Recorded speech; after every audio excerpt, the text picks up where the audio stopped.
Good morning. Did you guys enjoy the talk this morning?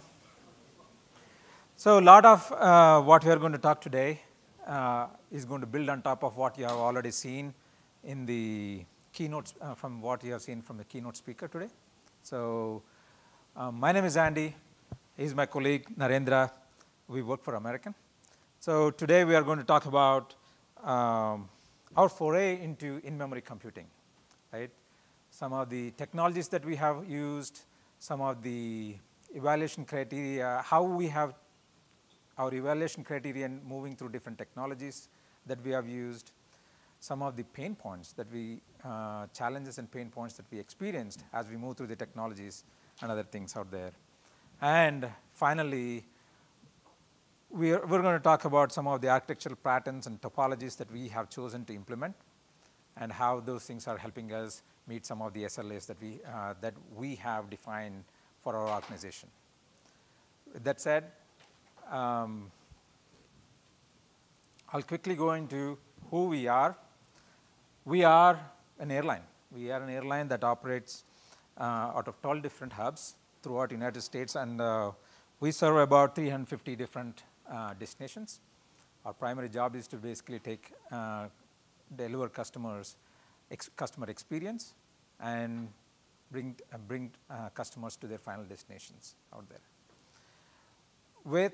We operate about 6,700 flights a day, and with our One World partners, we operate about 14,000 flights a day, right?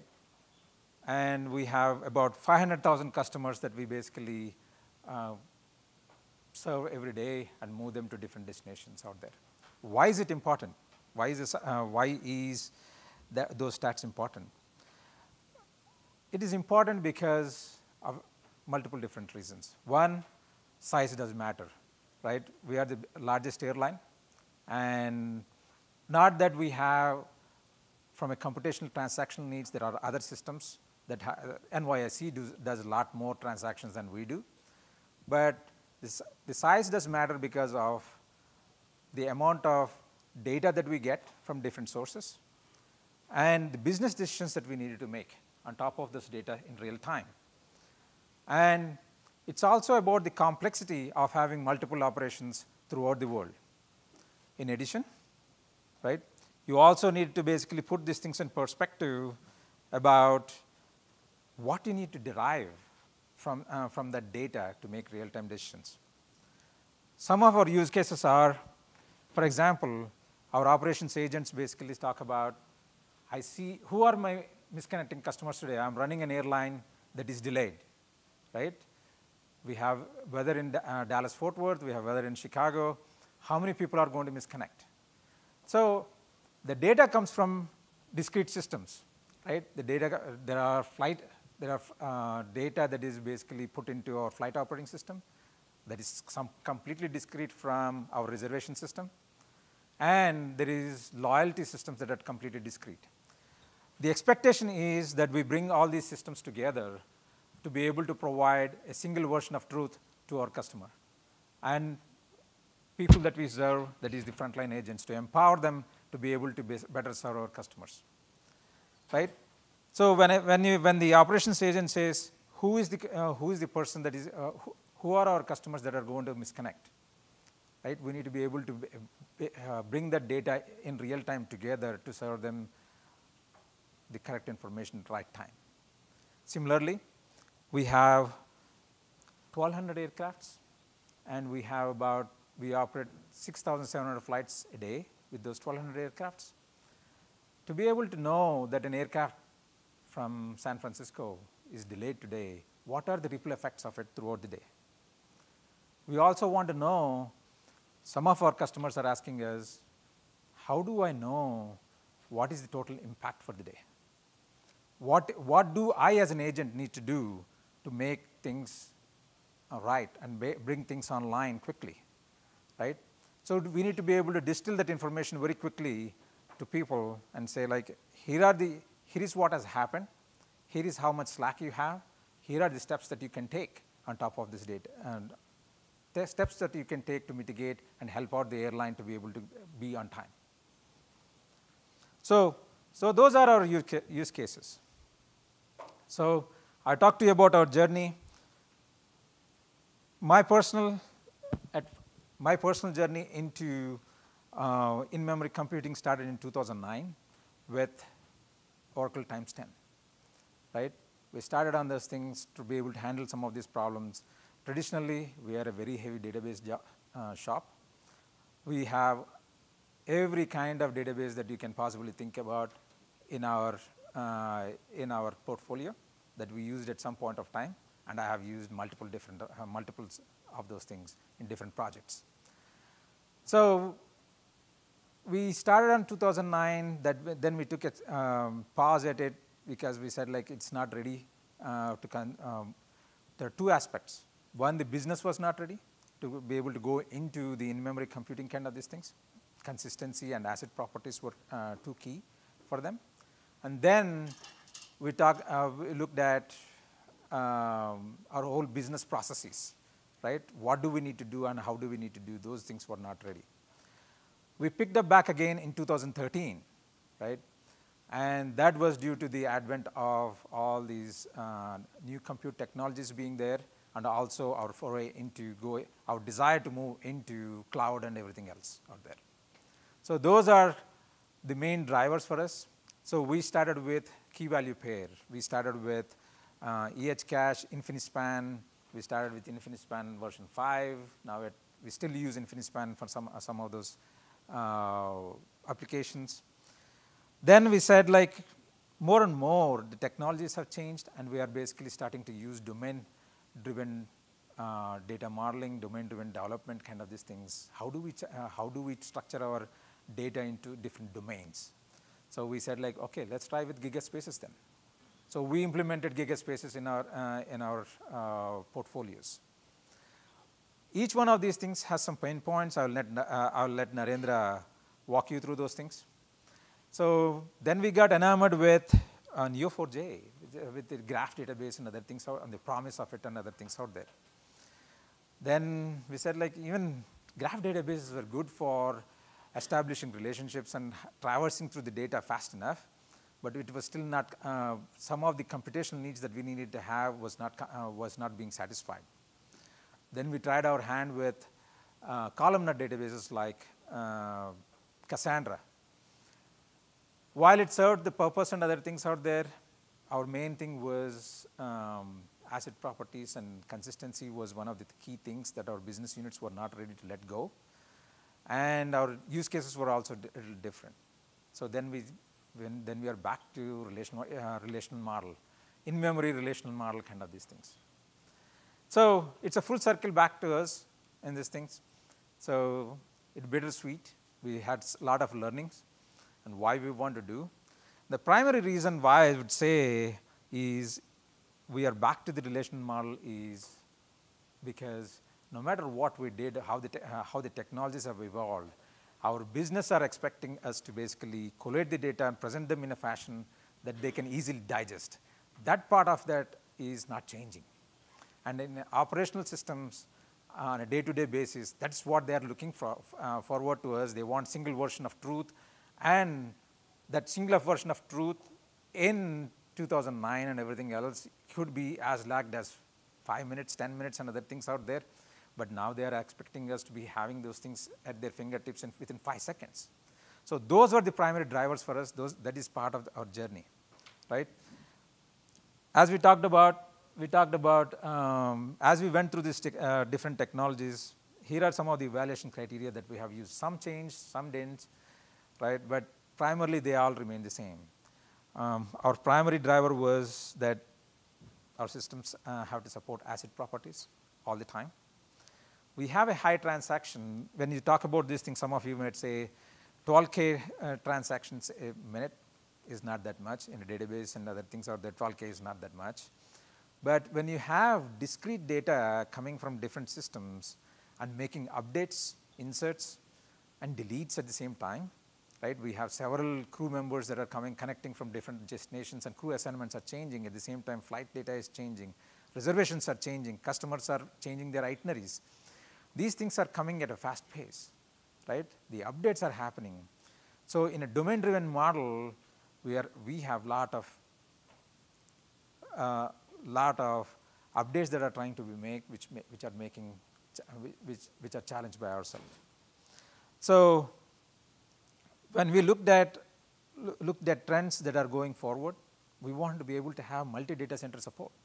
That means we are a heavy shop of Oracle databases and other things out there, plus Teradata, and as you said, like no matter what you have, what you can spell, if you can spell it, we have it, right? But we also, as we are trying to look at reinventing the business models, like the keynote speaker has talked about this morning, we want to look at how we can make our systems more fault tolerant, and we want to look at how we can have multiple data centers, how we can foray into the cloud environments. So multi-data center support was important, and we also wanted to have streaming services available, which is part of our relationship. Not a hard rule, but something that we wanted to have, so such that we can support OLTP and OLAP capabilities at the same time. So those are some of our evaluation criteria. With that being said, I'll ask Narendra to walk you through our journey through our in-memory data models and some of the pain points and challenges that we have experienced. Narendra? Thank you, Andy. Can you guys hear me? Okay. All right. So as Andy explained, I mean, the use cases we have is not just the data that we need to put in memory from one source. We have multiple sources, right? So I'm sure a lot of people have tried this cache in your application server cluster to keep some of the data in memory. So those are the olden days, and we realized what is the value of keeping the data in the memory, and you avoid a lot of database calls and very fast response times. So we've seen the value of the in-memory. So when we brought up these two use cases Andy mentioned, and we looked at our data, and data is a lot of data coming from multiple sources, then let's build a data grid. So we started looking around, and we found InfiniSpan is more of a data grid, and we put together a project to see how InfiniSpan works. So it's still in production. So some of the pain points with that is most of the solutions that we have in key value pair doesn't offer the join, right?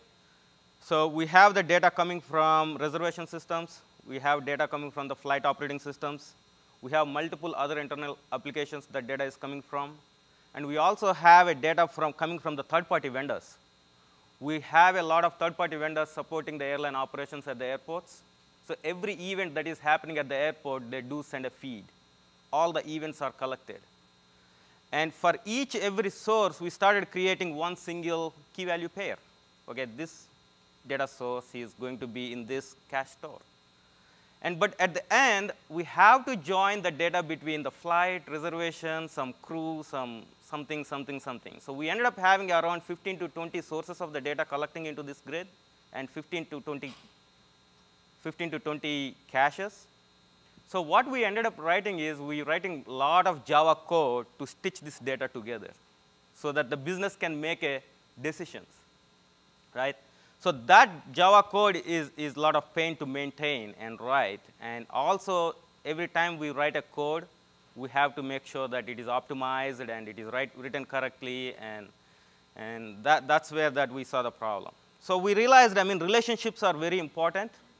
And we need some types of relationships. So at the time, we started, because the GigaSpace is already in the enterprise, we started looking at the GigaSpace object model. Object model gives you some relationships. You can build the parent and child associations. But it is all design time. So once you design, you load your data, and you want to join differently, then you have to rebuild all together again. So that's the pain point we ran into.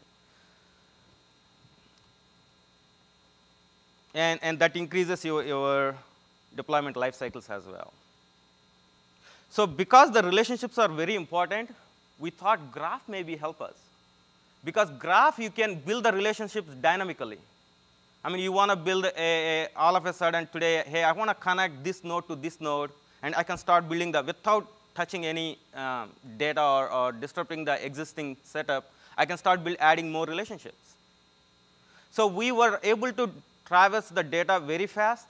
So you can find a flight, and you can find all the passengers on that flight, and you can find all the bags for those customers, and then you can find all the scan points where all the bags are scanned. We can retrieve all that information with just one simple query.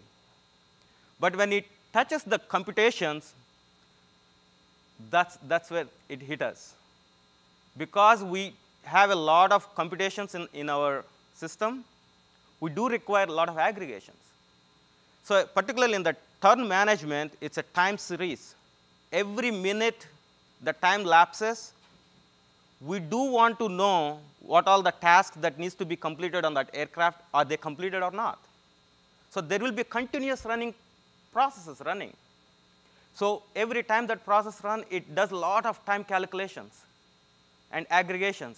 Are these many passengers boarded yet? Is 50% passengers boarded yet or not? So all those computations derive, is that flight is going to take a delay or not?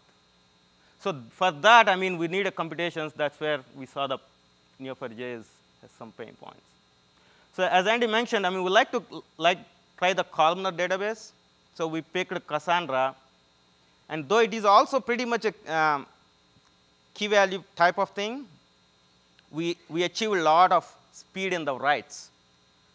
The writes are very important to us because the data is coming from multiple sources. But one of the pain point is the atomicity. So if you want to spin a transaction to insert the data across multiple tables, it's hard to do that. And consistency is very important to us because at any given time, we want to have a single truth to across the multiple user groups. The people working in the tower or in the control center, at any given time, if they query the database, we want them to see exactly the same information. We don't want them to see different information and they get on a call, hey, I see this number, hey, I see this number. So we don't want to get into that situation. So consistency is very important for us. So then we saw that we do need a consistency, we do need a transactions, and we do need a relationships. That's pushed us towards the relational model. So relational model in memory, we seen OldDB. We did some POCs with OldDB, and we did POC with Apache Ignite. But we choose Ignite based on some of the capabilities that Ignite brought us on the table. So while we are doing the POC, we put together multiple architecture patterns together, how we can effectively use Apache Ignite, either using the open source version of the Ignite or supported version of the Ignite. So we came up with multiple topology patterns that will meet different SLAs.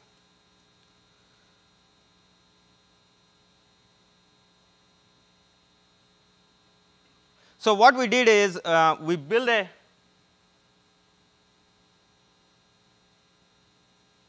active passive data topology. This is the active passive topology. I had a background Docker image, but it's not showing. So we ran this on a Docker containers. So the Docker containers, you can spin up the pods and the containers dynamically, and you can add as many nodes you want to the cluster. So it will give you the horizontal scalability done very quickly. So we use the native persistence that Ignite provides. So the durability is also very important for us, right? As a real-time application, and if a node goes down or something happened to the cluster, you don't want to go and ask each and every application, hey, I need to resend the data. There are systems we use, the legacy systems, they may not have that capability. Once they send that message, that's all you have. So we need to keep that data in durable state. So that's why the native persistence is very important for us. So we leverage the native persistence. using the SAN storage. And Ignite also has a concept of client nodes. A client node is nothing but a node that acts like a part of the cluster, but it doesn't store any data. But it has a smartness built into it. It will read all the configuration of the cluster, and it can understand all the partition logic, all the affinity keys. So if I send a particular reservation I want to insert, the client node exactly knows which node will take that reservation because of the affinity key logic it already aware of it. That's why it's called topology, aware of client. And our main integration pattern is messaging. So we always ask the source system to give us on a MQ or some other streaming or whatever you have in the enterprise you can leverage. But we are very big on the IBM MQ, and we always get the data on the messages. If that system cannot push the data over the MQ, we try to put some web service in front of it and then put the data into the messaging as well. Ignite also has a listener nodes, client listener nodes. These listener nodes are remote or the local listeners. So advantage of these listeners is one of the things that we want is we want to create this system more proactive than reactive. So as soon as there is some data changes, these client nodes will receive the notification. Hey, this is the change in the data. This is the change in the flight departure time. Or this is the change in the flight gate time. And we should be able to act on that and create a system more event-driven design that helps us more proactive, creating the more proactive systems. So those are the capabilities of an in-memory grid platform that we should be leveraging and make an use of it. So these platforms are not anymore just like a simple cache solution. They do have a lot of capabilities built into it.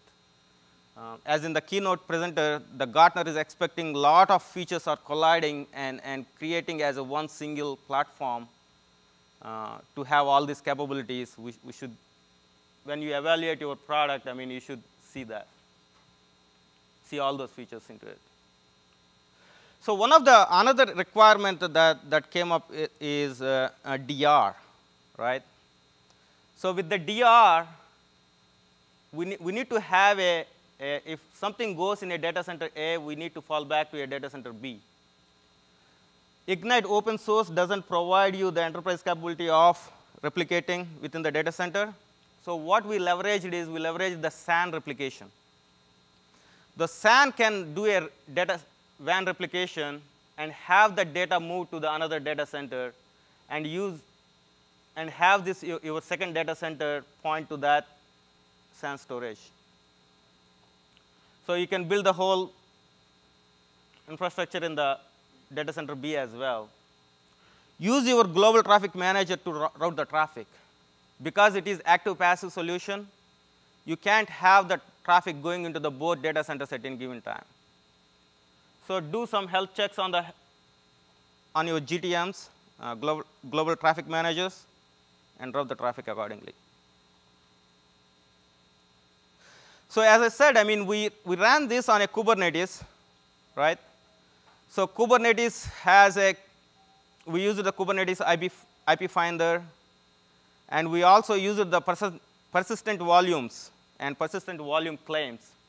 So all those nodes inside the Kubernetes environment will see that SAN storage once you create those persistent volumes.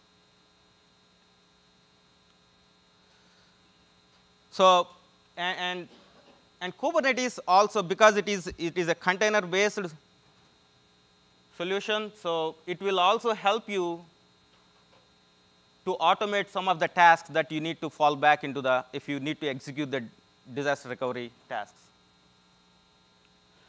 Couple of other points I like to bring, the capabilities of the in-memory computing platforms is the messaging. As I said, I mean, these platforms provide a lot of number of streamers. So if you look at the Kafka, if your enterprise is having a lot of Kafka, you can leverage that. If you have ActiveMQ, or there are so many streamers that are available. Leverage those. Most of these in-memory computing platforms like Ignite also provide you JCache API. JCache API is the JSR 107 implementation. So leverage those standard APIs. So that's having those, or use the JDBC. JDBC is originally developed for a traditional RDBMS database. So having all the data in one place, not the distributed fashion. So there are some challenges with the JDBC full implementation on the solutions like this. But try to adopt these standard APIs will help your application be more portable. And most of the times, I mean, nowadays, Spring Data is one of the popular API. You can use that too. So we propose this type of topology for a non-critical application. The reason it is for the non-critical is it is still active passive. You do have some DR activities that are manual that can be automated, and your RTO and RPO is high here. So choose this completely open source, this pattern, and for your non-critical applications.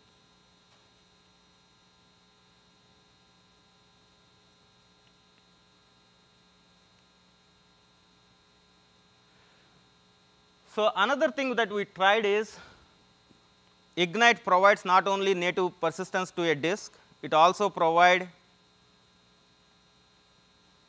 a third-party storage. So what we tried is, we tried replacing this SAN storage with Cassandra. So Ignite has this Cassandra connector that can inject the data from Ignite to your Cassandra cluster. Right? So this will allow you to split your workloads. Though you can run your analytical workloads on in-memory grid itself, there are certain workloads you may want to run on Cassandra, because these workloads may be running on a historical data itself that you may not be able to afford putting all of it in memory. And some of the analytical processing you can do on Cassandra as well. The Cassandra open source version of the Cassandra has a WAN replication built into it. So leverage that. Leverage that capability of WAN replication and have your data copied across the data center. Have it available for your passive data center.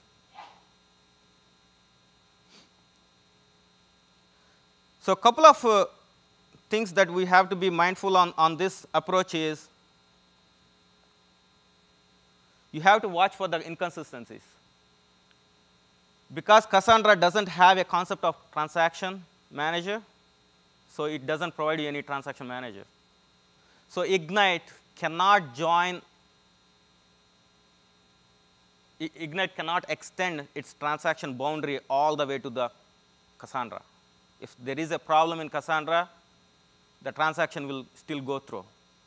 So as far as Ignite consider, I mean, it thinks that transaction is fine.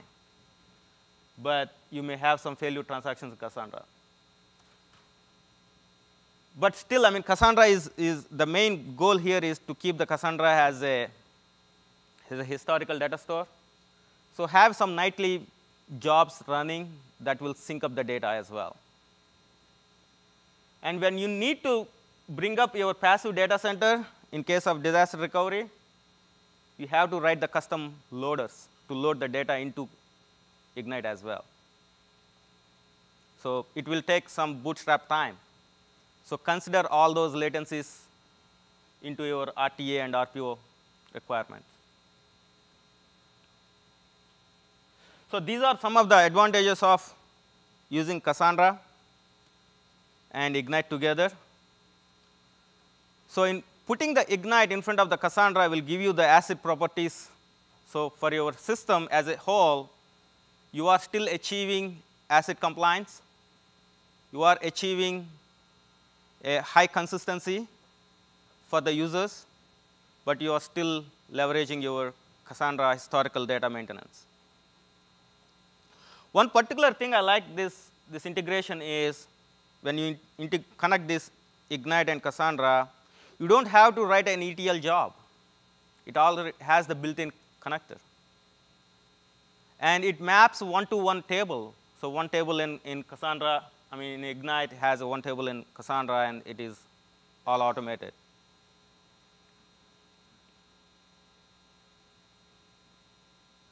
This is the another version using the grid gain software itself. So this is an active-active. So if your system requires a high availability and low RTO and RPO values, and this is the topology that will help you. Grid gain do have in-memory replication across the data center, so use that. And this is the very simplified version of solution, right? You don't have anything. You don't have a Cassandra. You don't rely on SAN storage. All you have is Ignite, grid gain version of the Ignite. So you can implement this WAN replication in a sync mode or async mode. Async mode is every transaction you put in one data center will synchronously go to the other data center, and you can achieve the highest consistency. In this mode, you can literally distribute the transactions across the data center. You can distribute it. So your client never see a failure of a data center impact. Considering the WAN replication and the WAN bandwidths, sometimes you may better off using the asynchronous mode. So at that time, you can use you configure your GTMs to route the traffic to only one data center. But in this case, because the other data center is an active data center, as soon as there is a failure detected in the health checks, the GTM can route the traffic to other data center. This is a much simplified solution.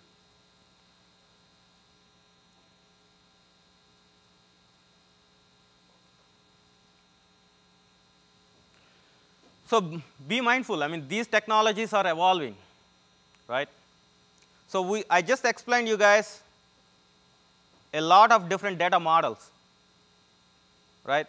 We've gone through a key value pair, we've gone through object model, we've gone through graph, and then we ended up back to relational model.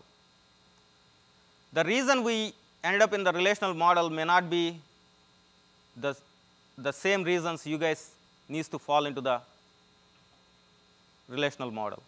Analyze your use case. Analyze your data that is required to keep it in the cache. First, choose that model. What works best for you? Whether key value is sufficient for you, or object model is sufficient for you, or you have to go to the relational model. The chances of in real-time application, if you have a discrete data coming into your system, the relationships are very important, right? So choose that model, and then try to find the solution that best fits that model, rather than finding a solution and try to fit it your model.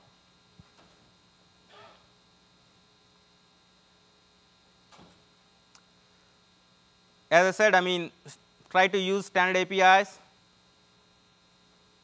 and also take advantage of a lot of available technologies.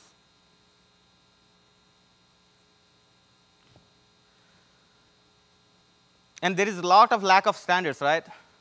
Each solution has its own way of doing things. So watch for those. There is no plug and play. So if you look at these, there are so many components involved. The Docker image is not showing up, but it's a Docker, and you have your Ignite running on a Docker. If you look at the Docker itself, there are so many flavors of Docker. So you may run into a lot of vendor support in an enterprise. If you have a problem, you have to work with your Docker guys. You have to work with the Ignite guys. So there may be some friction across these vendors. So watch out for those vendor challenges. And one important point I like to bring up is the governance. Now you are putting this operational data and customer data and reservations, flights, and all this in memory. What happens to the security? What happens to your regulated data? Can you put it in the cache? So what are some of the enterprise governance rules that you guys follow? You have to follow here too, because the data is almost, it is at rest, right?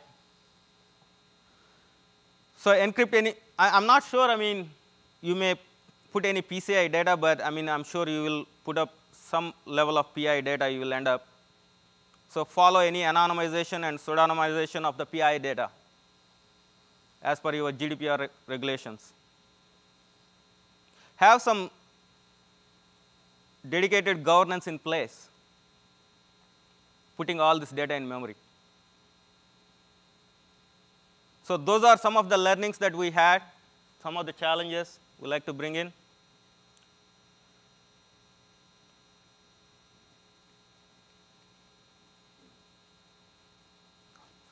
Sorry, I'm going on the back side. Yeah.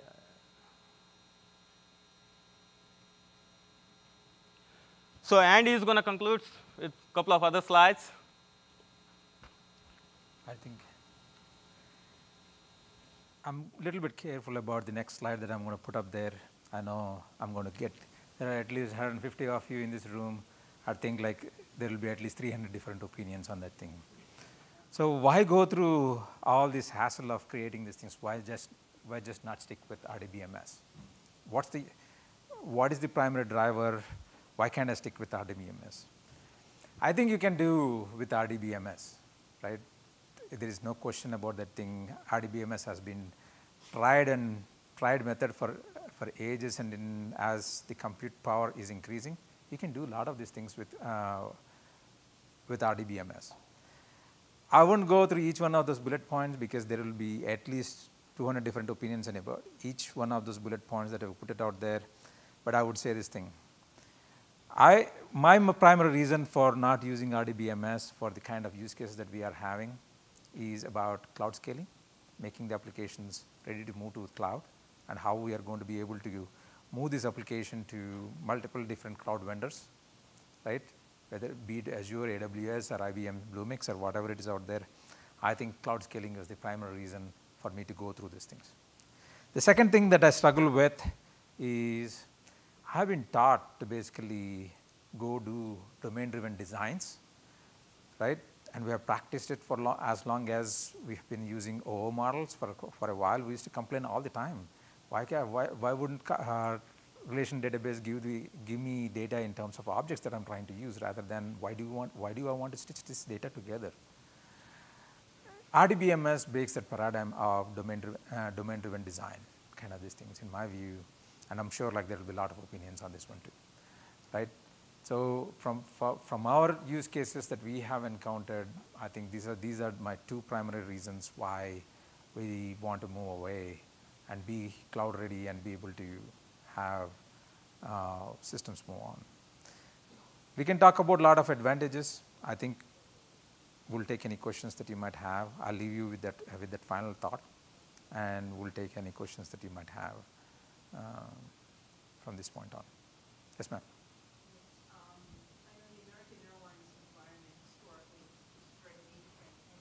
Yeah. And mainframe is somewhere in the background here, but I didn't see it on your slide. You mentioned MQ. MQ goes behind you from the mainframe on it. Pretty good.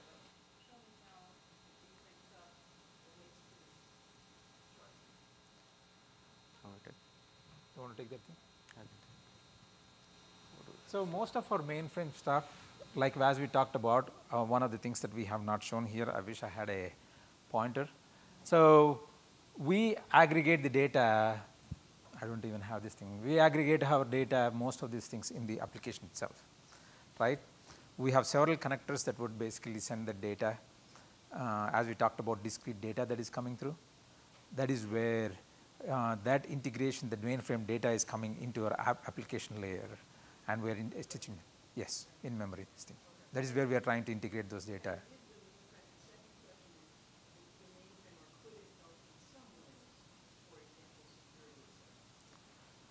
So I think Chris may not like me say these things. One of the things, the reason why in-memory computing, which we found was so fast and it might be doing this thing, is in traditional RDBMS, you see a lot of security as part of built-in. We have been built, those systems have been built for 30 years and we continue to evolve, and security was the primary reason out there. In a lot of these middleware compute technologies, they have been devoid of those what you call as quote unquote hard requirements. So they have their own implementations of it. I see some technologies evolving through it, but security is something that is being tacked on and more these days. So I think from a security point of view, some vendors are different, like Narendra talked about lack of standards. Some vendors are different from the others. So some vendors may implement security a lot more than others. So we just have to be careful about those things. I'm not talking specific. Correct. Correct. So you mentioned about BI and security. For example, let's give this name. You would like to hide the name or increase the name for some of the users. How you will achieve this in Ignite? So we have in Ignite, in your data model itself, you have a mapping out there. So we do have, I'm not sure if I could discuss some of the things that we have done for us to be GDPR compliant. But to his talk about, as Narendra talked about, we use pseudonym throughout our data model, and we bring those things, joins, then we go back again to joins, kind of this thing, right? Joins in real time to be able to obfuscate the data for the most part, where we are in terms of in our data persistence store and everything else out there, and also to bring it just in time so that you can basically, people with the right authorization, today we have to write custom code to be able to show that thing. For people that matter, we show the actual name. For other people, we obfuscate that PII components of the data, and that is adding an additional overhead on our systems. It is achievable. It's about in the implementation framework. I'm not sure if I can do much detail into that thing. I didn't get clearance for that part of it. I didn't expect that question. Are you using this system for reservations or just for monitoring operations? This is purely from operations. Reservation still is, to her point, is in TPF environment. We use Sabre for our reservation systems. Well, the question is really coming from the point of view of transaction integrity. Yes. Even though you say you can use the SAN storage or Cassandra, and yet there is no transaction integrity, I'm not sure how you can say that the system has integrity if in fact you've got a little bit of change. So I was just wondering if you're actually trying to use it for transactions, because it doesn't seem like that would work. I can understand using it as a replenishable dashboard, which you might, if you miss a fact, it can be different. No, heavily transactional. We have to be asset compliant. We're not talking about reservations out there, but for what we do. Okay. So if that's the case, then I can see where if you're syncing up two different Ignite platforms with the built-in protections, that might work. But if you're trying to use SAN storage without a log file to back, you're broken your integrity. You're exactly right. So that's why we said it is a passive data center. At any given time, your user transactions are going through only one data center, because the open source version of the Ignite doesn't provide you to have a synchronous transaction across the data center. So we call the other data center as a passive data center. Your user transactions is going at any given time one data center. I can understand rapid replication and Catching up. Yeah, eventually. That's not how we follow. Yeah. Right. That's the reason why one of the things that he said was be mindful of the recovery time objective and recovery point objective. At what point, if your recovery point objective is like 2 seconds, right? You are willing to sacrifice some amount of data, but sometimes in a highly transactional systems and highly consistent systems, that recovery point objective is 0. So you want to get all the data and before you bring on the next data center. But even if you have this binding job that cleans everything up, and you've got all these applications that are writing things that are not synced up, that could be like FSCK. Yeah. I understand what you're saying. Yes. Yep. So to be honest with you, that is one of the things that we have tried, because as we are trying to look at different systems, where can we use some of these things out there through our enterprise standards. So some of the things that we have tried for some, that's the reason why we are prescribing that thing for applications that are non-critical, which can be done for a day or whatever it is out there. That's what we have used that pattern for. But Cassandra was interesting for me with with tunable consistency, and also with the way that we haven't talked about volumes out there, right? Some of the volumes that we have seen using Cassandra and Ignite together is like 10,000 transactions a second, with RPOs are less than 30 seconds, right? So we are able to manufacture. What it means, to your point, is it consistent within a second or a sub-second kind of these things? No. But are we able to, with our recovery time objective less than let's say 20 minutes, 30 minutes, can we make our systems, can we guarantee our systems to be consistent? We are getting there. There are certain business processes. A lot of our data centers are managed by HP previously, now it's DXE. So there are a lot of manual processes out there that still need to be automated. So we are getting there.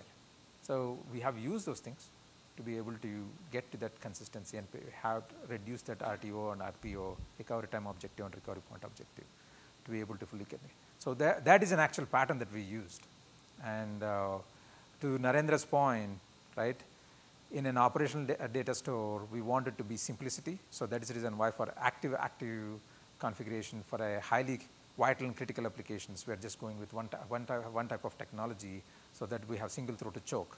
If there is a problem, we're going to call grid gain on that thing and say, okay, we need to get this thing squared away, kind of this thing. That's the main reason why we removed Cassandra and put all grid gain in one of these things, and we are going to do other processes out there.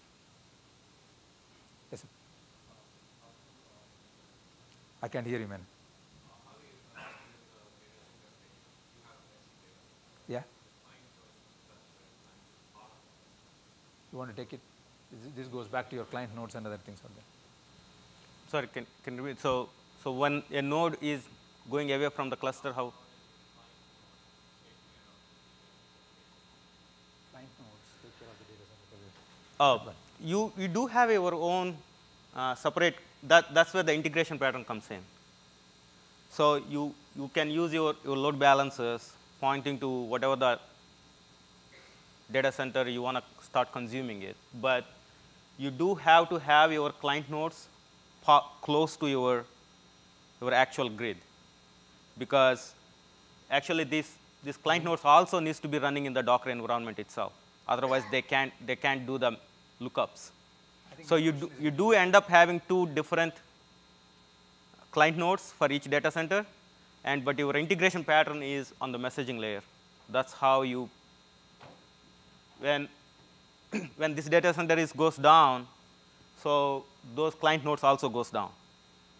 And these client nodes in the passive data center start running and start consuming the data from your integration pattern. GTM. Yes. GTM. Yes, that's true. Yes. So there is a global traffic manager that does that.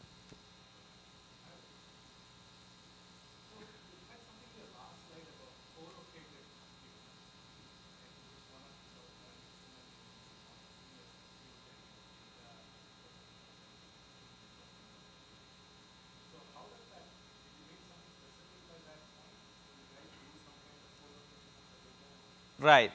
That's a good question, actually. So in compute grids, I mean, co-locating the data that is one of the biggest challenge that you get into. So in traditional RDBMS database, you dump all the data in one system, and everybody can see each other, right? The whole thing is in one place. Whereas in the distributed system, the data is spread across multiple containers or multiple VMs, multiple systems. So they don't see each other. When you run a query or when you run a join, you will be joining the data that is co-located only. you won't join the data that is between two nodes. That will exponentially increase your internode communication. So that's why you need to model it first. Model it first, and you try to collocate the data for all the joins that you require to have. Try to bring that data into one node. And then you do the same joins on all set of the data in across your grid, and then combine those result set and present it to the client. I think the primary reason for that one is to be able to improve the performance. It depends upon what you do with it, how you do, depends upon what your performance SLA is, right? What you are trying to do with it, and how much data you are trying to integrate and stitch the thing together. There are different patterns for that thing. I'm with you on it. I'm not completely sold about co-locating the data. For me, data replication seems like an overhead, but it all depends upon what your infrastructure is and how much you want to do, what the performance SLAs that you have to meet, and you need to make a decision based upon that thing. I think at the end, it all depends upon the cost, right? Whether you want completely miniaturized microservices and other things out there with miniature caches and other things out there, how well you want to shard the data and how well you want to basically do your joins, kind of these things. Those are kinds of things that you need to be watchful for.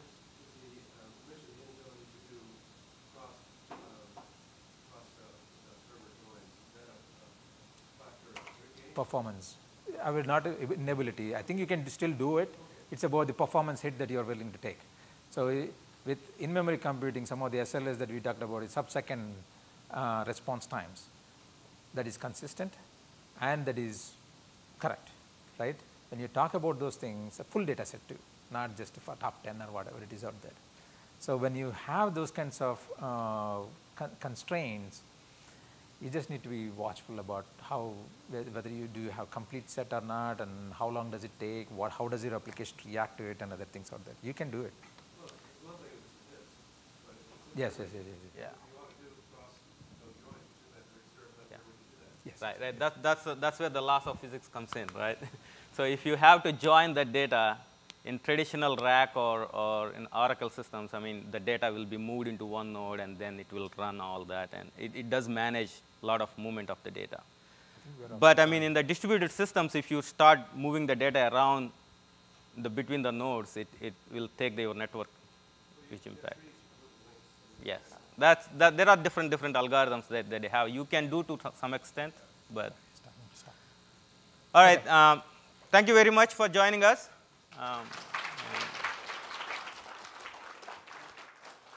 If you have any questions, you can reach out to me or